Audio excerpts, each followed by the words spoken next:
Останаа многу неодговорени прашања во 2017 година. Тие ќе секако дека ќе се отворат и во 2018 година, а доколку не се отворат ќе има големи проблеми.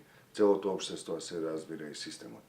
Тоа што е многу важно да го запомниме за оваа година е дека тоа беше година на големи стравови, огромен ризик, но и на уште поголеми надежи. Сепак надежите, она што се очекуваше, не се оствари онака како што многумина во оваа земја очекуваа. Веројатно, нивните очекувања беа превисоки, дел од нив беа нереални и неостварливи. Може би нема никош да се остварат. Меѓутоа, еден дел беа и тоа како очекувани, и тоа како оправдани очекувања кои не можеа да им дадат, да ги убедат граѓанките и граѓаните дека не можеше да се направи нешто повеќе и нешто подобро, особено во доменот на владењето на правото. Ова беше година во која многу луѓе ги видовме како одеднаш ги опфати синдромот на сончогледите. Многу сончогледи ги гледаме и понатаму, оние кои беа апологети, сојузници, спонзори или соработници на еден режим кој 11 години ја уништуваше Македонија, сега се преполни со пари, со спонзорство, па дури и со донации од меѓународните донатори, меѓународната заедница во земјава, нешто што остава еден горчлив вкус во устата кога ќе се помисли на 2017 година. Знаете, 2017 година беше година во која ние конечно ја видовме слободата, имавме и слободни избори. Наспротив сите големи проблеми, а секако ја ќе спомнам нешто и за тоа. Тоа беше година во која луѓето ја почувствуваа слободата, таа дојде поради тоа што падна режимот. Меѓутоа, исто така беше на некој начин чувство како кога ќе појдете некаде на работа, на средба или на веселба, а се си мислите дека сте го оставиле вклучен шпоретот кој ви е прилично стар и можеби ќе предизвика пожар кај вас дома. И тоа е чувството што ги носи многу луѓе во овој период. Едноставно дојде слободата, меѓутоа не можат до крај да се израдуваат на неа, бидејќи уште поголеми предизвици се надвиснаа над нивните животи.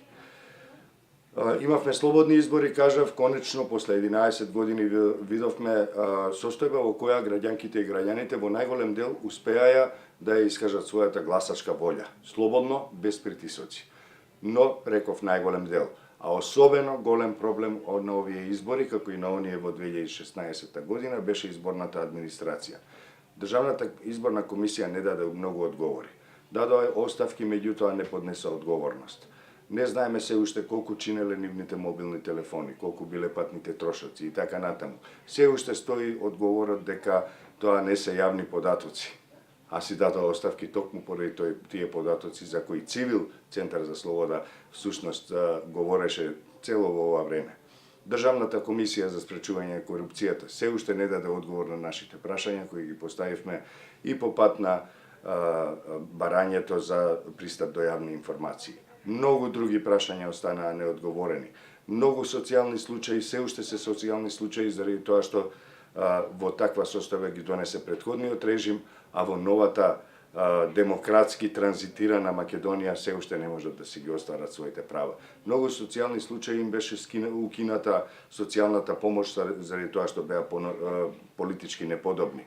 Меѓутоа, докаде е нивниот стандард, докаде се нивните надежи и, знаете, новогодишните и божикните празници ќе бидат прославени на многу убав начин, со пријатели, со роднини, со колеги и со колешки.